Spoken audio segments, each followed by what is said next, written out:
Hi everyone. तो आज हम लोग करने वाले हैं इरोडो का प्रॉब्लम नंबर 3.43। तो इस क्वेश्चन में दिया गया है two coaxial rings each of radius R made of thin wire are separated by a small distance L where L less than R. तो यहाँ हम लोग देख सकते हैं, यहाँ पर हमारे पास में दो रिंग है और दोनों की radius is equal to R और दोनों के बीच का जो सेपरेशन है, अगर मैं ये सेपरेशन की बात करूं तो this separation is L and carry the charges Q and minus Q. एक में हम लोग चार्ज देख सकते हैं, दिस इज प्लस क्यू और दूसरे में minus Q. Find the electric field potential and strength at the axis of the system as a function of the x coordinate। तो x जैसे जैसे वेरी करता है, हमें इस x एक्सिस पे potential as well as electric field calculate करनी है। Show in the same drawing the approximate plots of the function obtained. Investigate these function at x mod x greater than r। हम लोगों को same चीज को investigate करना है for x that is mod x greater than r। अगर मेरी x की वैल्यू बहुत ज़्यादा बड़ी हो जाए तो इलेक्ट्रिक फील्ड और पोटेंशियल में क्या चेंजेस आएंगे। तो देखो, इस क्वेश्चन को कैसे हम लोग एनालाइज कर सकते हैं। ये जो दो रिंग दी हुई है, दोनों के बीच में जो सेपरेशन इज आर, इसको हम लोग ऐसा ट्रीट करते हैं। अगर हम लोग कोई भी एक एलिमेंट ट्रीट लेते हैं, सपोज एक डी क्यू एलिमेंट हमने लिया, एक छोटा सा D Q element minus D Q element लिया हमने, उसी के करस्पॉन्डिंग अगर हम लोग इस हाइट पे देखें तो यहाँ पे एक प्लस डी क्यू एलिमेंट हमको दिखेगा। ठीक है, तो यहाँ पे ये लोग दोनों किस तरह से बिहेव कर रहे हैं, दोनों एक डायपोल की तरफ बिहेव कर रहे हैं और उनका डायरेक्शन कैसे होगा, ऊपर की तरफ एरो। तो मैं इसको यहाँ से रिमूव करके दिखाता हूँ। ये एक यहाँ पे एक छोटा सा डायपोल बना रहा है और अगर हम लोग क्वेश्चन को बहुत ध्यान से देखें तो हर जगह पे इस तरह से हर जगह पे हमें डायपोल बनता हुआ दिखेगा। ये पूरे के पूरे रिंग के हर एक पॉइंट ऊपर, उसमें जैसे नीचे माइनस डी क्यू है, वो हमारे पास ऊपर में प्लस डी क्यू है और हर एक पॉइंट जो है वो एक तरह से डायपोल की तरफ बिहेव कर रहा है। ये पूरा का पूरा रिंग का हर एक पॉइंट के करस्पॉन्डिंग ऊपर वाले रिंग पे एक डी एलिमेंट है जो कि इसको पूरा का पूरा एक डायपोल की तरफ बिहेव करा रहा है। तो इस तरह से एक इन्फानाइट डायपोल का हमारे पास एक रिंग का सिस्टम हो गया हमारे पास, और इसकी वजह से बेसिकली हमें किसी डिस्टेंस यहाँ से एक्स एक्सिस पे हमें कैलकुलेट करना है electric field as well as potential. तो सबसे पहले तो हम लोग बात करेंगे पोटेंशियल की। तो एक छोटा सा हम लोग एक यहाँ पे डायपोल कंसिडर करते हैं। सपोज मैंने एक डायपोल यहाँ पे कंसिडर किया है, ठीक है, एक छोटा सा डायपोल डीपी जिसको बोल देते हैं। सपोज इस तरह का डीपी एलिमेंट, डीपी एक डायपोल है मेरे पास में, और इसकी वजह से अगर हम लोग देखें कि किसी भी पॉइंट पे पोटेंशियल हम लोग किस तरह से लिख सकते हैं, तो देखो यहां से एक रिंग है मेरे पास में, एक रिंग है और इससे ये इस जगह पे अगर हम लोग पोटेंशियल लिखना चाहें तो किसी भी डायपोल की वजह से अगर हम लोग ध्यान करो, डायपोल की वजह से पोटेंशियल हम लोग कैसे लिखते थे। सपोज मेरे पास में एक डायपोल इस तरह से पी वेक्टर दिया हुआ है और यहां से सपोज आर डिस्टेंस पे, यहां से आर डिस्टेंस पे एक जनरल में केस ले रहा हूं, थीटा एंगल पे इस पॉइंट पे अगर मुझे पोटेंशियल लिखना होता था तो हम लोग कैसे लिखते थे इसको, this was equal to k P cos theta by are square, k P cos theta by are square. और हम लोग कैसे लिख सकते थे, मैं जस्ट थोड़ा सा बता दे रहा हूं कि पी के मेरे पास में दो कंपोनेंट आ सकते हैं, ये पी साइन थीटा कंपोनेंट एक आएगा और पी कॉस थीटा एक कंपोनेंट आएगा। और पी साइन थीटा की वजह से ये जो पॉइंट होगा, जिस पॉइंट पे हमें कैलकुलेट करना है पोटेंशियल, तो पी साइन थीटा ये कंपोनेंट ऑफ डायपोल की वजह से यहाँ पे पोटेंशियल वो एक इक्वेटोरियल पॉइंट की तरह बिहेव करेगा और वहां पे हमें पोटेंशियल पी साइन थीटा की वजह से जीरो मिलेगा। और पी कॉस थीटा जो डायपोल का ये जो कंपोनेंट है, इसके लिए ये पॉइंट एक्सियल पॉइंट होगा और उसके लिए जो डायपोल की वजह से जो पोटेंशियल आएगा that would be equal to k P cos theta by are square. तो इस तरह से हम लोग एनालाइज कर सकते हैं। तो देखो, अब इस एलिमेंट के लिए अगर हम लोग ध्यान से देखें तो इस एलिमेंट के लिए भी सेम कहानी हम लोग यहाँ पे रिपीट कर सकते हैं। अभी इस एलिमेंट के लिए देखो, हम लोग ये अप्लाई करेंगे के P cos theta by are square, और जो P है यहां मेरे इस केस में एक छोटा सा डायपोल का एक छोटा सा पार्ट है, हम लोग उसको सपोज डीपी बोल देते हैं। ठीक है, अब इसकी वजह से यहां पे सपोज ये डिस्टेंस इज आर, इस दिस डिस्टेंस इज आर, और ये सपोज यहां से एंगल थीटा एंगल बना रहा है। सपोज मैं इसको यहां दूसरा सेलेक्ट कर लेते हैं, यहां से ये एंगल मैं बोल रहा हूं, this is the direction of P vector ना, ये this is the direction of DP vector मैं बोल देता हूं, this is the direction of DP vector and this is the direction of R vector. तो डीपी वेक्टर और R vector के बीच का एंगल कितना है, तो this angle is suppose theta. अगर ये थीटा है तो ध्यान से देखो, this angle is also theta, और ये थीटा हम लोग बहुत आसानी से कैलकुलेट कर सकते हैं। यहां से देखो, this theta can easily be calculated. अगर मैं इसको इस पॉइंट से ज्वाइन करता हूं, 3D में विजुअलाइज करो, this length is r and this length हम लोग इसको x कंसिडर करते हैं। तो बेसिकली ये एक रिंग की वजह से उसके किसी एक्सिस पे, किसी पॉइंट x पे ये जो थीटा जो बन रहा है, this theta will always be constant. कैसे? सपोज एक रिंग है, लिया ना मैंने, रिंग लिया और इसके एक्सिस पे किसी भी पॉइंट से अगर मैं इस तरह से r डिस्टेंस पे कैलकुलेट करता हूं और थीटा ये लेता हूं, ठीक है, तो this will be capital R, this is the radius, और इफ दिस इज x, ठीक है, तो this theta is constant for all the points in the ring. ठीक है, ये थीटा सबके लिए कांस्टेंट ही आने वाला है। और इसके लिए मैं अगर cos थीटा की वैल्यू यहां से लिख दूं, cos थीटा की वैल्यू देखो यहां से मैंने इसको यहां पर बनाया हुआ है, तो cos थीटा की वैल्यू हम लोग कैसे लिख सकते हैं? This is nothing but x upon small r की वैल्यू आ जाएगी √r² प्लस x²। तो ये दो चीजें मेरे पास में आ गई। ठीक है, अब इस डायपोल की वजह से, इस छोटे से डायपोल की वजह से हम लोग उस पॉइंट पे पोटेंशियल लिखेंगे, इस पॉइंट पे पोटेंशियल लिखना चाहते हैं। तो देखो इसको हम लोग कैसे लिख सकते हैं, ये सेम हम लोग इसी कॉन्सेप्ट को यूज करेंगे अभी यहाँ पे। ठीक है, यही कॉन्सेप्ट यहाँ पे यूज करने वाले हैं, that is kp cos theta by r²।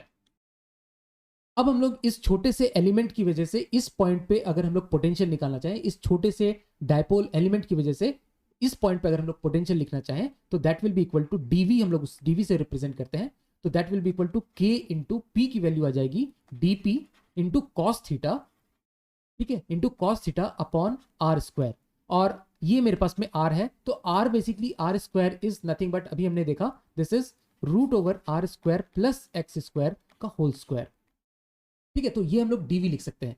और इस dv को अगर हम लोग इंटीग्रेट कर दे for all the elements in the ring, तो देखो सारे एलिमेंट के लिए अगर हम लोग इसको ऐड कर दें, तो ये बेसिकली क्या बन जाएगा, यहां से ध्यान से देखो, इस सारे एलिमेंट को हम लोग ऐड कर देते हैं, इस सारे डायपोल को अगर हम लोग ऐड कर दें, तो वो इसको हम लोग बेसिकली इंटीग्रेट कर देते हैं और टोटल पोटेंशियल उस पॉइंट पे निकल जाएगा। देखो k is constant, cos theta is also constant, ठीक है, k is constant, cos theta is constant, r is constant, x² is constant upon r² plus x², ये सारे के सारे टर्म तो कांस्टेंट हो गए। और इंटीग्रल ऑफ dp, सारे जो डायपोल है उनका सम कितना होगा, that will be equal to, देखो यहां पर टोटल चार्ज कितना है, -q, टोटल चार्ज माइनस, नीचे वाले रिंग पे -q है, ऊपर वाले पे +q है, तो टोटल डायपोल मोमेंट सबका अगर हम लोग सम कर देंगे, तो that will be equal to q into l, q into distance between them. Total charge कितना है, q, positive charge is q, negative charge is -q, और उन दोनों के बीच का सेपरेशन इज l। तो दिस डायपोल का एलिमेंट का sum, that will be integral dp, हम लोग लिख सकते हैं, this is nothing but q into total charge small q into l, ये समझ में आना चाहिए। ठीक है, तो बाकी हम लोग यहाँ पे q इंटू एल से इसको रिप्लेस कर देंगे इंटीग्रल dp को, तो k की वैल्यू k रहने देते हैं, cos थीटा की वैल्यू हम लोग लिखेंगे x upon r² plus x², नीचे जाके ये 3/2 बना लेगा, और यहाँ पे इंटीग्रल dp की that is q into l। ठीक है, तो ये हम लोग लिख सकते हैं kqlx upon r² plus x² raise to power 3/2। तो इस तरह से हम पोटेंशियल को निकाल सकते हैं। अब हम लोग बात करते हैं इलेक्ट्रिक फील्ड की। तो इलेक्ट्रिक फील्ड को हम लोग कैसे निकाल सकते हैं? इलेक्ट्रिक फील्ड देखो E इज इक्वल टू हम लोग क्या लिख सकते हैं, minus times of del v by del x in i cap direction, और उसी तरह से minus del v by del y in j cap direction, minus del v by del z k cap direction. This is electric field. Partial differentiation of potential हम लोग करते हैं, तो potential हमारे पास में kqlx upon r² plus x² raise to power 3/2 आ चुका है। अब देखो इसमें सिर्फ इसमें x का फंक्शन है, दैट मींस इसको y के साथ डिफरेंशिएट करेंगे तो this is going to be 0, लोग z के साथ डिफरेंशिएट करेंगे तो that is also going to be 0, तो ये टर्म हमें निकलने का कोई मतलब नहीं है। जो इलेक्ट्रिक फील्ड आएगी हमारे पास में वो आई कैप डायरेक्शन में ही आएगी। अब इसको हम लोग लिख देते हैं, माइनस साइन एक लेते हैं और इसको डिफरेंशिएट करते हैं। देखो KQL तो एक कांस्टेंट है, तो क्या मैं इसको बाहर निकाल सकता हूँ KQL को? हम लोग क्यों उसको डिफरेंशिएशन में डालें, और हम लोग बेसिकली इंटीग्रेट करेंगे del of v that is x upon r² plus x² raise to power 3/2। इसको हमको डिफरेंशिएट करना है, ठीक है, del by del X of this term, इसको हमको डिफरेंशिएट करना है। तो इसको हम लोग देखो किस तरह से डिफरेंशिएट करते हैं, तो हम लोग इसमें ये u बाई v रूल लगाते हैं। तो u बाई वी रूल लगाते हैं, तो ये मेरे पास में u हो जाता है और नीचे वाला जो टर्म है दिस इज माई v। तो सबसे पहले u बाई वी रूल लगाते हैं, तो ऊपर वाले को डिफरेंशिएट करते हैं, x को डिफरेंशिएट किया 1 बन गया, नीचे वाले को एज इट इज लिख देते हैं raise to power 3/2 minus x को एज इट इज रहने दिया और नीचे वाले को टर्म को डिफरेंशिएट किया, तो 3/2 times of R square plus X square raise to power 1/2 into X square का डिफरेंशिएशन दैट इज 2x। तो 2x से एक 2 ये कैंसिल हो गया और x से एक x इधर मल्टीप्लाई हो गया, होल डिवाइडेड बाय नीचे वाले टर्म का square that is R square plus X square raise to power 3/2 की जगह पे 3 आ जाएगा क्योंकि स्क्वायर ले लिया हमने। अब अगर इसको सॉल्व करें तो minus K Q L divided by are square plus X square raise to power 3। अभी एक काम करते हैं, हम लोग 1/2 नीचे ऊपर से मल्टीप्लाई डिवाइड कर देते हैं, या फिर 1/2 हमने डिवाइड कर दिया इस पूरे टर्म में, इस दो टर्म जो है ना हमारे पास में, ये टर्म और ये टर्म दोनों में हमने 1/2 से R square plus X square raise to power 1/2 से डिवाइड कर दिया। तो डिवाइड कर दिया तो नीचे का टर्म कितना बचेगा, ये बचेगा 3 - 1/2 दैट इज 5/2 और ये सिंपली बच जाएगा मेरे पास में R square plus X square minus 3x square और ये टर्म हट जाएगा यहाँ से, ठीक है। तो R square plus X square, हाँ ये टर्म हमारे पास में यहाँ पे बच जाएगा। तो इस ये जो टर्म है फाइनल मेरे पास बन जाएगा k minus K Q L upon R square plus X square raise to power 5/2 और ये टर्म बन जाएगा are square minus 2x square, ठीक है। तो ये मेरे पास में इलेक्ट्रिक फील्ड मेरे पास में as a function of x आ गया और पोटेंशियल मेरे पास में as a function of x आ चुका है, ठीक है। तो ये दोनों मेरे पास as a function of x आ चुके हैं। तो मैं बाकी चीज़ों को यहाँ से रब कर देता हूँ और फिर हम लोग इसको एनालाइज करते हैं सेकेंड पार्ट को, ठीक है। तो ये भी इतना इंपॉर्टेंट नहीं है, ये भी हम लोग हटा देते हैं, मैंने ऑलरेडी कैलकुलेट कर लिया है। अच्छा, अब हम लोग देखेंगे कि अगर हम लोग इसमें अप्रॉक्सीमेशन ले for x greater than r, अगर x बहुत दूर हो जाता है दैट मीन्स हम लोग क्या सोच सकते हैं, यहाँ पे x अगर मेरी बहुत दूर हो गई, if this is x is greater than r, तो हम मतलब ये क्या क्या चीज को रिप्रेजेंट करेगा, दीज बोथ रिंग। अगर सपोज एक रिंग है और उसको हम लोग बहुत दूर से देख रहे हैं, बहुत दूर से, ये x है सपोज और ये r है, तो रिंग को अगर हम लोग दूर से देखेंगे तो वो क्या दिखेगा, वो एक पॉइंट चार्ज की तरह दिखेगा, ठीक है। और ये दोनों रिंग पॉइंट चार्ज की तरह दिखेंगे, तो किस तरह का सिचुएशन हमें देखने को मिलेगा, दोनों पॉइंट चार्ज की तरह दिखेंगे, तो एक दिखेगा हमें -q और दूसरा दिखेगा हमें +q और दोनों के बीच का सेपरेशन हमने l ले रखा है और ये दोनों पॉइंट चार्ज की तरह बेसिकली अगर हम लोग x बहुत मेरे बड़ा हो गया तो दोनों पॉइंट चार्ज की तरह दिखेंगे। और पॉइंट चार्ज की वजह से तो हमें पता है कि किसी डिस्टेंस x पे पॉइंट चार्ज की वजह से इस तरह से एक हमारे पास में डाइपोल बेसिकली क्रिएट होगा, जिसका डाइपोल मोमेंट कितना हो जाएगा q इंटू एल, ठीक है। ये dipole moment p that is equal to q into L. तो इस तरह से हम लोग डाइपोल मोमेंट डिफाइन करते थे, दो पॉइंट चार्ज है मेरे में, -q है +q है, दोनों सेपरेटेड बाई l, तो हम लोग डाइपोल मोमेंट इस तरह से इलेक्ट्रिक डाइपोल मोमेंट डिफाइन करते थे q इंटू एल। और इसकी वजह से किसी पॉइंट पे ये इसका एक्सियल पॉइंट हो गया और एक्सियल पॉइंट पे हमने पोटेंशियल क्या देखा था, एक्सियल पॉइंट पे हमने पोटेंशियल देखा था kp k into P divided by x square, kp by x square देखा था। और एक्सियल पॉइंट पे इलेक्ट्रिक फील्ड हमने कितना देखा था, एक्सियल पॉइंट पे इलेक्ट्रिक फील्ड देखा था हमने 2kp divided by x cube. तो ये तो हमने दो पॉइंट चार्जेस की वजह से देखा था। और यहां पर भी ये अगर रिंग की बात कर रहे हैं तो दोनों रिंग अगर हम लोग x को वैल्यू बढ़ा देते हैं, x ग्रेटर देन r के लिए, ये दोनों जो रिंग है ये दोनों रिंग जो है पॉइंट चार्ज की तरह बिहेव करेंगे और ये हमें रिजल्ट मिलना चाहिए।